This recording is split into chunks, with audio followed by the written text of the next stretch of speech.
আসসালামু আলাইকুম। আজকে আপনারা দেখেছেন যে সমকাল, যুগান্তর, ইত্তেফাক সহ বেশ কয়েকটা সংবাদপত্রে এবং সংবাদ মাধ্যমে একটা সংবাদ প্রকাশিত হয়েছে, যেখানে বলা হয়েছে মুজিবনগর সরকারের রাষ্ট্রপতি শেখ মুজিবুর রহমান, অস্থায়ী রাষ্ট্রপতি সৈয়দ নজরুল ইসলাম, প্রধানমন্ত্রী তাজউদ্দিন আহমেদ এবং দুই মন্ত্রী ক্যাপ্টেন মনসুর আলী ও এইচ.এম. কামরুজ্জামান সহ শতাধিক নেতার মুক্তিযুদ্ধর স্বীকৃতি বাতিল করা হয়েছে। এই খবরটি সম্পূর্ণ মিথ্যা, ভুয়া, ভিত্তিহীন এবং বিভ্রান্তিকর। আমরা ইতিমধ্যেই গতকাল যে প্রজ্ঞাপনটা সরকার থেকে ইস্যু করা হয়েছে সেটা আপনাদের সাথে শেয়ার করেছি। আপনারা এটা যদি একটু মনোযোগ দিয়ে পড়েন তাহলে আপনারা নিজেরাই বুঝতে পারবেন যে এই খবরটা ভিত্তিহীন।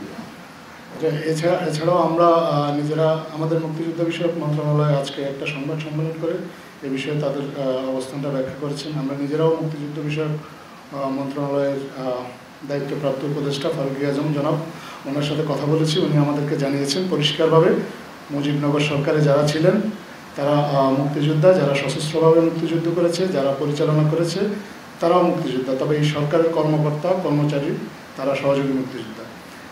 তিনি জানান জাতীয় মুক্তিযোদ্ধা কাউন্সিল অধ্যাদেশ অনুযায়ী স্বাধীন বাংলা বেতার কেন্দ্র সহ কূটনীতিকরা সহযোগী মুক্তিযোদ্ধা।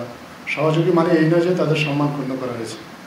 তিনি জানান 1972 সালে মুক্তিযুদ্ধের যে সংজ্ঞা ছিল সেটাই বাস্তবায়ন করা হয়েছে। 2018 ও 2022 সালে এটা পরিবর্তন করা হয়। মুক্তিযুদ্ধ ও মুক্তিযুদ্ধের সহযোগী দুইয়ের সম্মান, মর্যাদা এবং সুযোগ সুবিধা একই থাকবে।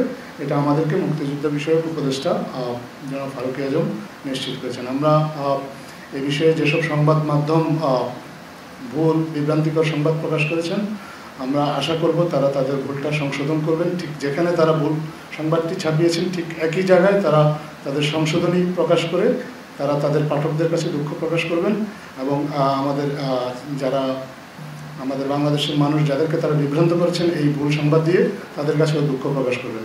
আর আমরা শুধু এটা নয়, আমরা আরও লক্ষ্য করেছি যে আরও অনেক আসলে ভুল সংবাদ আসে। আমরা নানা সময়ে আপনাদেরকে সঠিক তথ্য দিয়ে চেষ্টা করি এই ভুল সংবাদগুলো ধরিয়ে দিতে, কিন্তু আমরা আসলে বর্তমান অন্তর্বর্তীকালীন সরকার সংবাদ মাধ্যমের স্বাধীনতার ব্যাপারে খুবই উদার। আমরা সমালোচনাকে সবসময় ওয়েলকাম করি, কিন্তু আমরা আসলে কখনোই কাউকে এরকম কোনো লাইসেন্স দেওয়া হয়নি যে তিনি চাইলেই একটা ভুল সংবাদ প্রচার করবেন।